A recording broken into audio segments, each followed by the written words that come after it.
both sides of the wall. We must hurry! That's him, the Red Shield courier! Shoot him! No! I'm not shooting anyone. Damn it, Pie! What? He beat everyone back with the news of the war and told England that Napoleon won. The Red Shield backers in London pretended that England was doomed and started selling their English stocks. The English went into a selling frenzy to get rid of worthless English money. But the English won, right? Of course they won, but it was a trick by Red Shield. They waited until the stocks plummeted to pennies and then bought England back for nearly nothing. What? They did that? How? When the English leaders found out, they had no choice but to give themselves over to the Red Shield. Their money was gone and they were slaves to the Red Shield war debt. Since that time, the English have been paying their national taxes directly to the Red Shield private bankers. The people have no idea. But the bankers bragged about what they did to us, laughing at us all the way to the bank. Why, it's the best business I've ever done. If I can control a nation's wealth, I care not who makes its laws. Oh, is this what Jefferson wanted to show me? No, look. They're in America, too? The Red Shield banks are here, Pop. Seeking a way to conquer our American dream. The dream you have, Pop. The dream of free men. They tried to take over our country many times and failed because Jefferson and the Patriots vowed to stop the evil tyrants at all costs. By authority of eternal God, he would not let the bankers win here. To preserve our independence, we must not let our rulers load us with perpetual debt.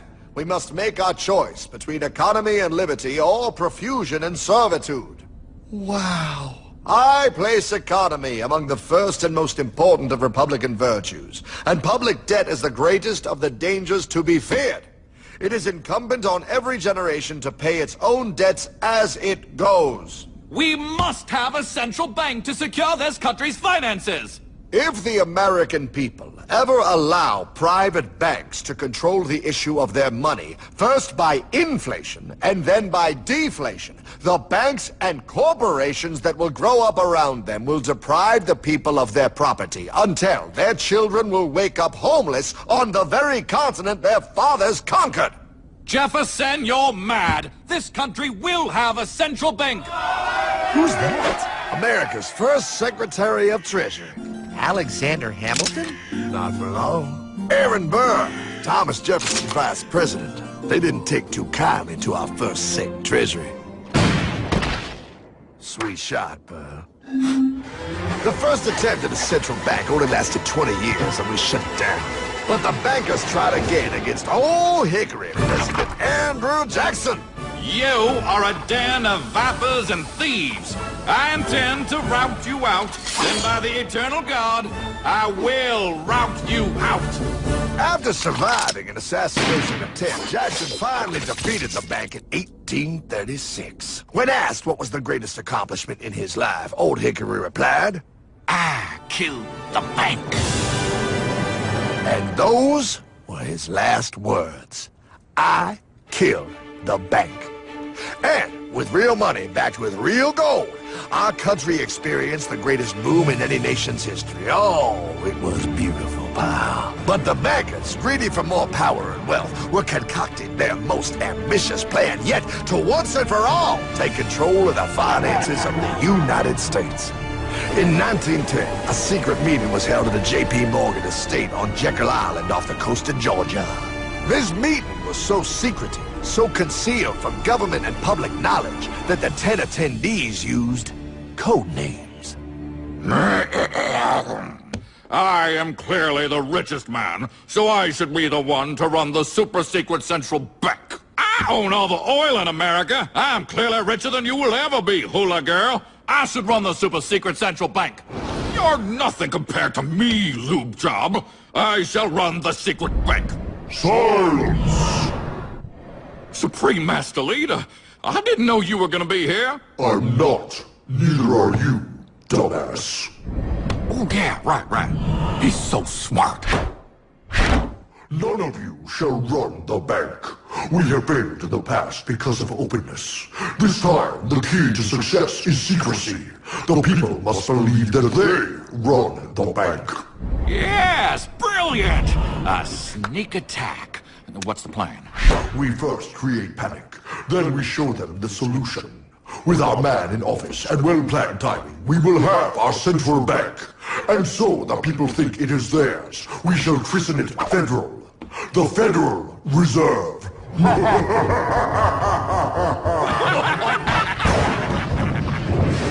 They struck on December 23rd, 1913. When most of our Congress were at home eating fruitcake, these bastards, I mean bankers, presented their treasonous act to their newly elected accomplice, Woodrow Wilson, who had fortuitously already agreed to sign it before he was even elected. Wait, the IRS? I thought we always had the IRS. No, pal. They did this to us too. The Fed now has the exclusive power to print America's money. They loan this money to our banks and our government at interest, putting immediate debt on our own money, printing more and more, so each dollar they print becomes worth less than the one before.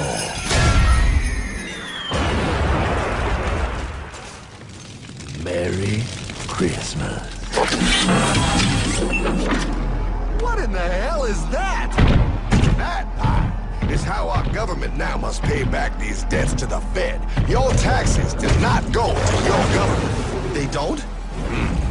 It's the greatest theft in human history. But, oh, okay, I mean, I sort of get what you're saying, but it's all so confusing. And really, Hartman, I don't see how it affects me at all. If I had more money, none of this would have happened. Hartman?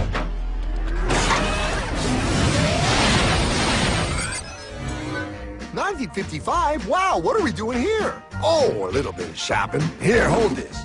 Gallon of gas, 23 cents. Postage stamp, 3 cents. Ounce of gold, $35. Hot baby. Priceless. Best be getting back.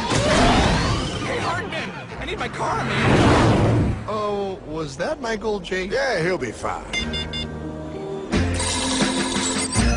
Now, pal, would you agree that you have the same exact things you had in 1955? Yeah, 1 stamp, 1 gallon of gas, 1 ounce of gold, and 1 home. Wow, we just made a lot of money.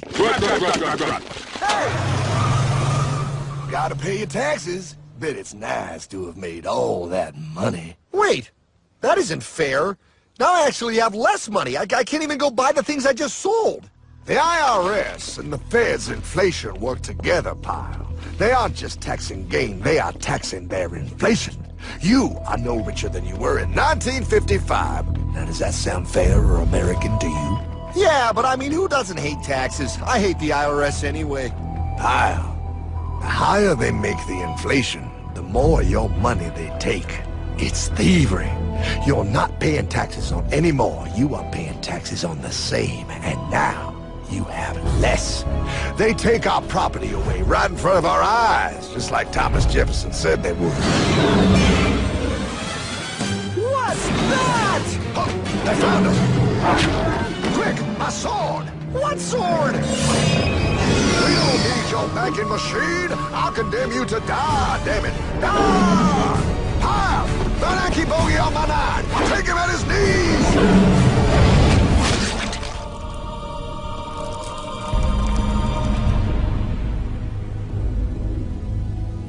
For we are opposed around the world by a monolithic and ruthless conspiracy that relies primarily on covert means for expanding its sphere of influence. What's happening? Where am I? I believe perhaps you understand now, pal, but you are afraid. JFK. Hartman, what does this have to do with my house and my dog? Oh, okay, that's enough. I want to go home now. This is the last president to stand up to the Fed. You must see. On June 4, 1963, President Kennedy signed Executive Order 11110. This executive order empowered the U.S. Treasury to issue real money without the Fed. It would have worked. Kennedy's plan to dismantle the Federal Reserve machine had begun. 6 months later, John F. Kennedy went to Dallas and never return. No way. No way they could do that. The new president, Lyndon Johnson, threw out Kennedy's order. And since JFK, no president has dared confront the secret powers behind the Federal Reserve. They consolidate bigger and bigger banks, print more and more money, accountable to no one, decimating our nation's wealth for the benefit of a few. Why? Why do this? If they hurt us, it hurts the global bankers too. No, Pyle. They are protected. They are too big to fail. But I'm not. Those sons of bitches! Sons of bitches all.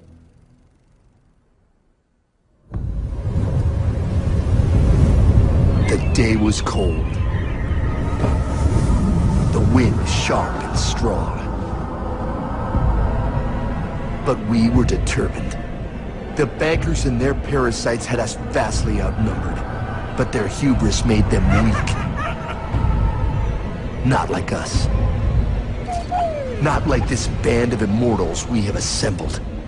We have come to take back our... Hardman? Is that... My dog.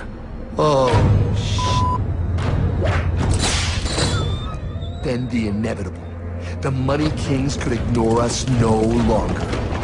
They sent an emissary, a cog in their machine of greed to bring about our submission. Hank Paulson. Hardman, this is blasphemy. We own the corners of the earth. It is futile to challenge us. Oh, I've seen that look before. That of a predator taking in the scent of its prey. Bold, fearless, the look of a free man. You have come far, Hardman. Farther than most. Be smart now. Join us. We will bring you money, power, everything you want. You can be one of us. If you will kneel.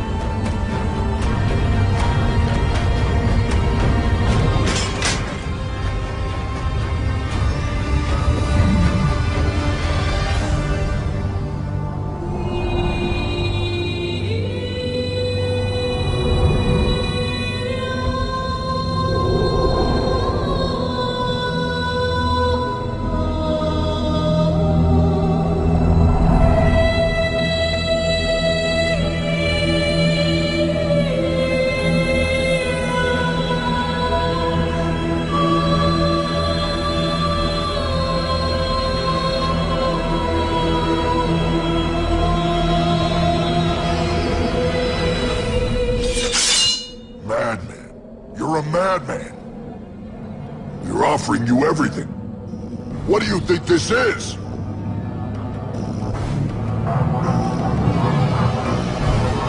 This is America!